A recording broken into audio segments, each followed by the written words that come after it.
नमस्कार प्यारे विद्यार्थी मित्रों, मैं चौहान कौशिक माधव हिंदी पाठशाला सूरत से। आज हम हिंदी विषय में हिंदी माध्यम में स्टैंडर्ड 7 एकम नंबर 11 स्वार्थी दानव। हम आज इस कहानी में स्वार्थी दानव के बारे में बात करेंगे। यह एक प्रसिद्ध अंग्रेजी रचनाकार ऑस्कर वाइल्ड की मूल कहानी का हिंदी अनुवाद है। मानवीय संवेदनाओं से युक्त व्यक्ति को समाज में सदा आदर के साथ स्मरण किया जाता है, सम्मान मिलता है, किंतु इसके विपरीत गुणों से युक्त व्यक्ति को प्रकृति भी नहीं अपनाती है। और ऐसी ही बात इस कहानी में बताई गई है कि व्यक्ति घृणा, स्वार्थ, लालच आदि दुर्गुणों को अपनाकर समाज से अलग थलग होकर दानव तुल्य हो जाता है, मतलब राक्षस जैसा हो जाता है। उसे समाज के प्रति या समाज के लिए कोई अच्छा भाव नहीं रहता। वह हमेशा अपने दुर्गुणों से ही लिपटा रहता है और समाज भी ऐसे व्यक्ति को अस्वीकार करता है। लेकिन अब वही व्यक्ति अगर अपने दुर्गुण छोड़कर अच्छे गुण प्राप्त कर लेता है तो समाज उसे अपना भी लेता है। ऐसी ही बात इस कहानी में बताई गई है। एक बड़ा सा सुंदर बाग था। प्रतिदिन शाम को पाठशाला से लौटते समय बच्चे बाग में जाते और खेला करते थे। उसमें कोमल हरी घास के गलीचे बिछे थे। घास के आसपास तारों के समान सुंदर फूल खिले रहते थे। उस बाग में सप्तालू के 12 पेड़ थे जो वसंत ऋतु में गुलाबी कलियों से लहलहा उठते थे और शरद ऋतु में फलों से लद जाते थे। उन पेड़ों पर बैठकर पक्षी इतना सुंदर गान करते कि बच्चे भी अपना खेल छोड़कर मुग्ध होकर उसे सुनते थे। ओह, हम कितने सुखी हैं, वे आपस में कहते थे।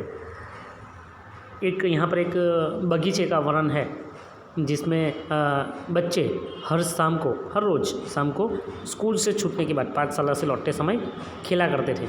और गांव या शहर जहाँ पर भी अगर बगीचा होगा और छोटे से बच्चे होंगे तो उनको वहाँ पर घूमना अच्छा ही लगता है। यहाँ पर बहुत सारी हरी हरी घास थी, बहुत सारे बच्चे खेल रहे थे और साथ में अलग अलग प्रकार के फूल भी लगे थे। और यहाँ पर सप्तालू के 12 पेड़ थे। यह बाग एक दानव का था। हर एक व्यक्ति का हर कोई व्यक्ति अपने घर में छोटा बड़ा बगीचा बनाता है। ऐसे ही इस दानव ने भी अपने आंगन में एक बगीचा बनाया था। वह बाग एक दानव का था। वह दानव सुदूर देश में रहने वाले अपने एक मित्र के यहाँ गया था। वहाँ पर 7 वर्षों तक रहने के बाद उसे अपने किले में लौट आने का निश्चय किया। वो अपने दोस्त के घर रहने गया था। उसे लगता है कि अब मुझे वापस चला आना चाहिए। तब वह लौटा तो उसने अपने बाग में बच्चों के झुंड को खेलते देखा। अब दानव वापस आ गया तो उसने देखा कि कुछ बच्चे उनके बगीचे में खेल रहे थे। तुम लोग यहाँ क्या कर रहे हो? उसने चिल्लाकर कठोर स्वर में कहा। बेचारे बच्चे डरकर भाग गए।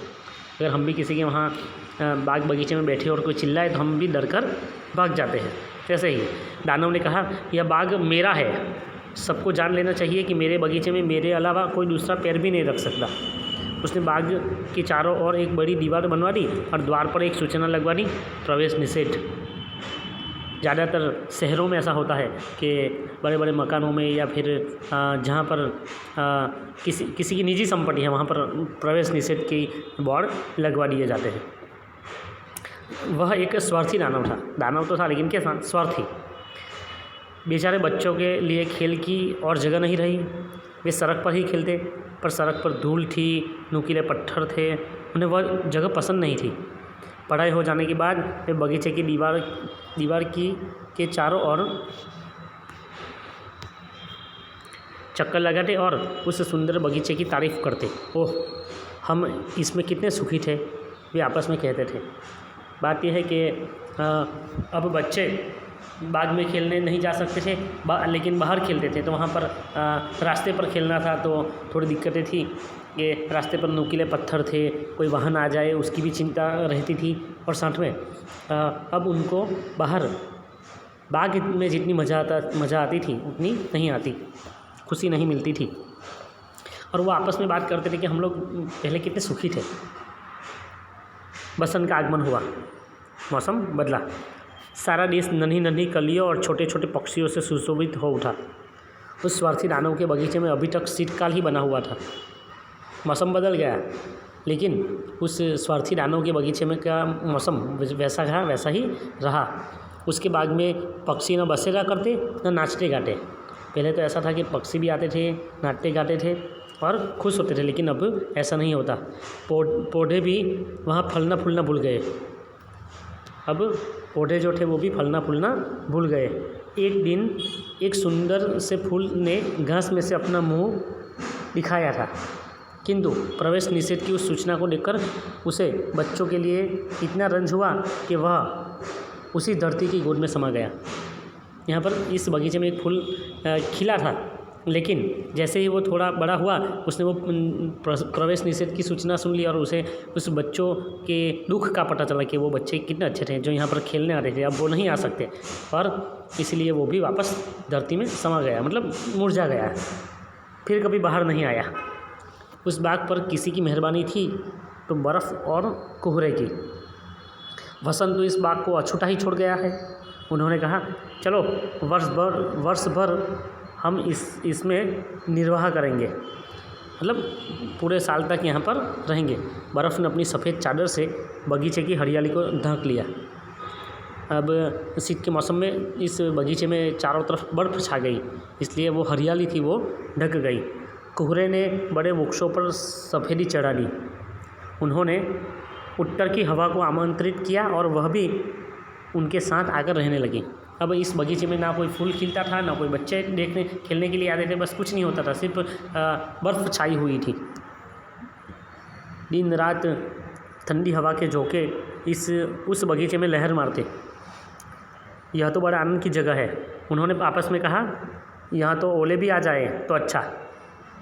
ओले भी पड़ने लगे। प्रतिदिन 3 घंटे दानव के उस किले में ओले बरसते। किले की छत टूटने लगी, बगीचा तो सारा तबाह हो गया। प्रतिदिन 3 घंटे दानव के उस किले पर ओले पड़ने लगे, इसलिए अब उस किले की जो छत थी वो भी टूटने लगी थी और बगीचा तो सारा तबाह हो गया था। तबाह हो जाना मतलब नष्ट हो जाना। कुछ समझ में नहीं आता, वसंत अभी तक क्यों नहीं आया। अपने किले की एक खिड़की में खड़े होकर उस जमे हुए सफ़ेद बगीचों को देखकर स्वार्थी दानव ने कहा, अब तो ऋतु में परिवर्तन होना ही चाहिए। अब वह सोच रहा था कि एक मेरे ही बगीचे में ऋतु का परिवर्तन नहीं होता, लेकिन वो होना चाहिए, किंतु ऋतु में कोई परिवर्तन नहीं हुआ। परिवर्तन मतलब बदलाव, परिवर्तन आना मतलब बदलाव आना। वसंत का आगमन ही नहीं हुआ, शरद का आगमन हुआ। उसने हर एक बगीचे को सोने के रंग से रंग दिया, किंतु दानव के बगीचे को अपने सौंदर्य का एक कण भी नहीं दिया। वह तो स्वार्थी दानव है। उसने कहा, दानव के बगीचे में शीतकाल स्थायी हो गया। अब वहाँ पर शीतकाल स्थायी हो गया मतलब रुक ही गया, शीतकाल आगे बढ़ा ही नहीं।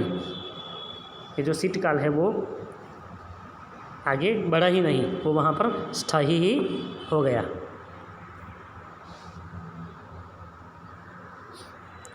वृक्षों पर, पौधों पर उत्तर की हवा, कोहरा, ओले और बर्फ़ सदा नाचते रहते, मतलब वहाँ पर हर तरफ से वातावरण एकदम रुक सा गया था।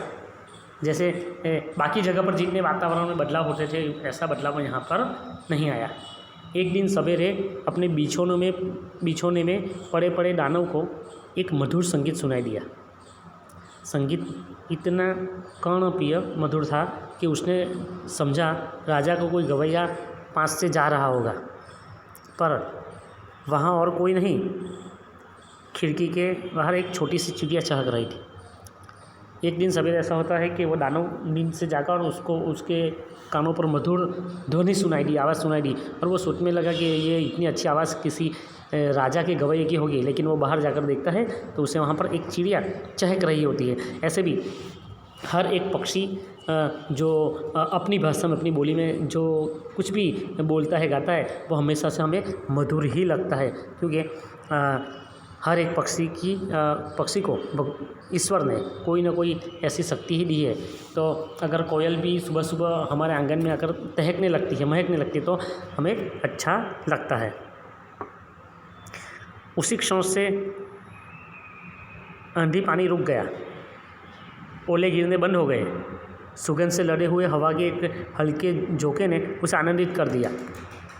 मालूम होता है वसंत का आगमन हो गया, दानव ने कहा, और बिछौने से उठकर उसने बाहर की ओर देखा। अब दानव को लगा कि अब तो सच में वसंत का आगमन हो गया है, इसलिए वो अपने कमरे से बिछौने से उठकर बाहर आ गया।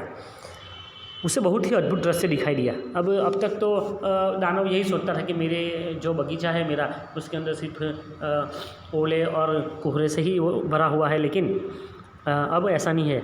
उसे बहुत ही अद्भुत दृश्य दिखाई दिया। जब वो बाहर आया तो उसने देखा कि दृश्य बदल गया था।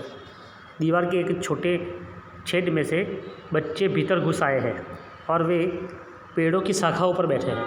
छोटे बच्चे हैं तो उनको खेलना बहुत पसंद है और वो बगीचे जैसी जगह में खेलना ज़्यादा पसंद है। बगीचे में, मैदान में खेलना वो ज़्यादा पसंद करते हैं।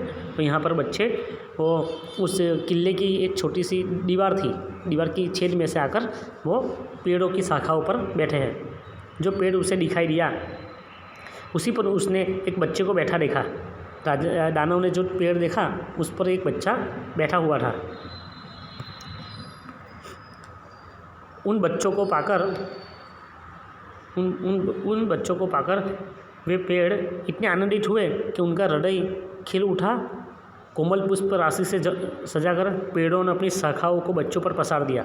ये सब बच्चे यहाँ पर पेड़ की शाखाओं पर बैठे हैं, ये देखकर उस पेड़ को भी अच्छा लगा। और जैसे वो अपनी जो फूलों से भरी हुई टहनी थी, डाली थी, वो भी बच्चों के ऊपर पसार रही थी। पक्षी इधर उधर फुदक कर चहचहा रहे थे और फूल हरी भरी घास से अपने सुंदर चेहरे बाहर निकाल कर हंस रहे थे। अब बच्चे बाग में खेलने आ गए हैं, इसलिए फूल भी, जैसे मौसम बदली और फूल भी वापस खिल गए हैं। यह एक बहुत ही नयन विराम दृश्य था, मतलब बहुत अच्छा दृश्य था। बाग के केवल एक कोने में अभी तक सर्दी थी और वहाँ एक छोटा सा बच्चा खड़ा था। वह इतना छोटा था कि डालियों तक नहीं पहुँच सकता था। अब इस बगीचे में एक छोटा सा बच्चा था, वो डाली पर शाखा पर बैठने का प्रयत्न कर रहा था, लेकिन वो उसका कद छोटा होने की वजह से वह बैठ नहीं पा रहा था। बच्चा दुख से डावाडोल हो रहा था, वो बहुत दुखी हो रहा था कि मैं इस डाली पर नहीं बैठ सकता, और चिल्ला रहा था।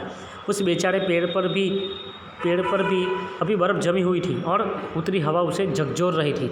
अभी भी वो उस पेड़ पर बर्फ़ जमी हुई थी।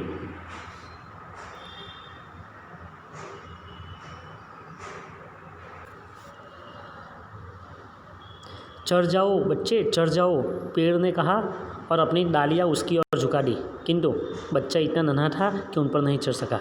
जैसे कि वो पेड़ पौधे भी यही कह रहे हैं कि ये बच्चे हमारे बगीचे में आए और हमारे साथ खेले। इसलिए जैसे कि वो पेड़ कहता है, पेड़ हवा के झोंके से अपनी डालियाँ नीचे ला रहा है, जिससे वो छोटा सा बच्चा उस डाली पर बैठ जाए, लेकिन वह बैठ नहीं पाता। दूसरे पैराग्राफ में यह देखकर दानव का भी हृदय पसीज गया। मतलब हृदय पसीज जाना मतलब हृदय बदल जाना। उनके जो मन के जो भाव है वो बदल जाना। उनके जो मन के भाव थे वो बदल गए। मैं भी कितना स्वार्थी हूँ, उसने कहा। अब मुझे मालूम हुआ मेरे बाग में से वसंत क्यों चला गया। जिस दिन से इस दानव ने अपने बगीचे की चारों ओर की बड़ी दीवार बनवा दी और प्रवेश निषेध की सूचना लगवा दी, उसी दिन से वसंत इस बगीचे में नहीं आया। इस बात का अब दानव को भी पता चल गया था। मैं उस नन्हे बच्चे को पेड़ की सबसे ऊपर की शाखा पर बिठा दूंगा, इस दीवार को तुड़वा दूंगा और लंबे समय तक मेरा यह बाग बच्चों के खेलने के काम आएगा। उसे अपने पूर्व कृत्यों पर बहुत ही पश्चाताप हुआ। राजा अब सोचे, यार स्वार्थी दानव अब ये सोचने लगा है कि मैं ये जो मेरे बगीचे की दीवार है मैं उसे तोड़वा दूंगा और यह बाग हमेशा के लिए खुला रखूँगा ताकि बच्चे यहाँ पर आकर खेल सकें। और उसे अपने आप पर, अपने पहले जो कार्य किया था उस पर उसे पछतावा हो रहा है। नीचे उतरकर आहिस्ता से दरवाज़ा खोलकर वह बगीचे में पहुंचा, किंतु उसे देखते ही बच्चे डर के मारे भाग गए। बच्चों के मन में अभी भी ऐसी ही बात थी कि वो इस बगीचे का जो मालिक है वह आकर हमें मारकर भगा देगा।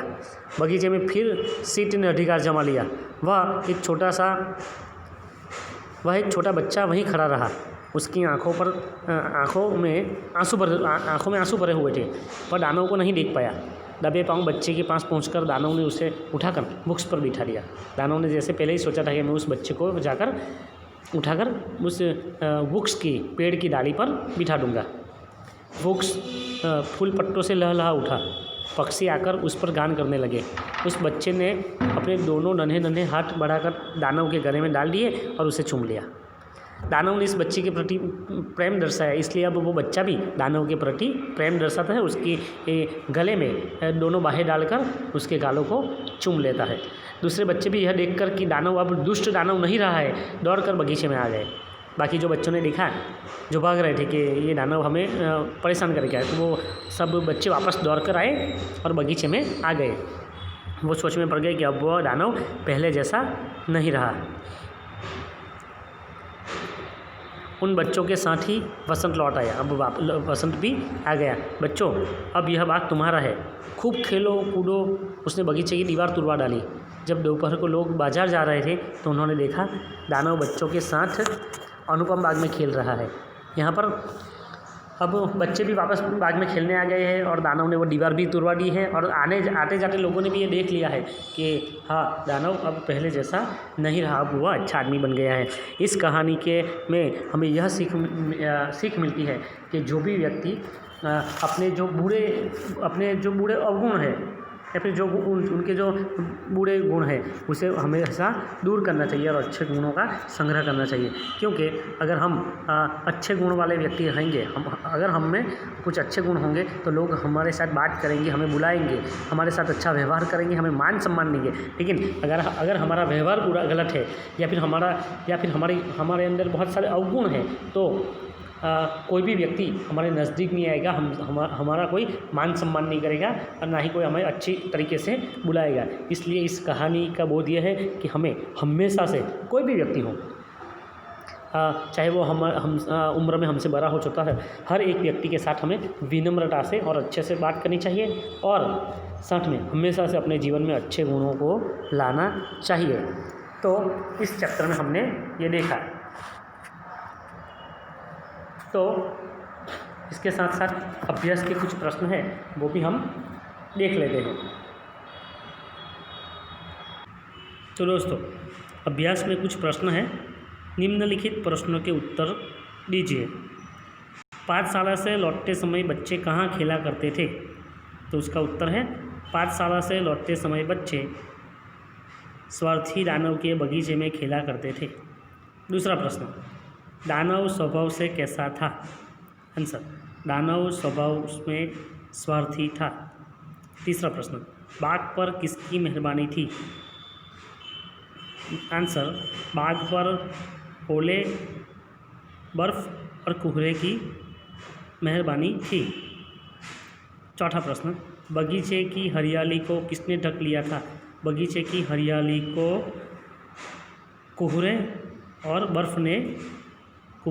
बर्फ़ और ओलों ने ढक लिया था। पांचवा प्रश्न, क्या बच्चे दानव से डर गए थे? आंसर, हाँ, बच्चे दानव से डर गए थे। छठा, नन्हा बच्चा डाली पर क्यों नहीं चढ़ सका? आंसर, उस नन्हे बच्चे की हाइट कम थी, वो छोटा था और डाली थोड़ी ऊपर थी, इसलिए वह नन्हा बच्चा डाली पर नहीं चढ़ सका। उसके बाद सातवां प्रश्न, अंत में दानव किसके साथ बाग में खेल रहा था? अंत में दानव उस सभी छोटे छोटे बच्चों के साथ बाग में खेल रहा था। तो हमने यह कहानी भी देखी और उसके कुछ प्रश्नों के उत्तर भी देखे।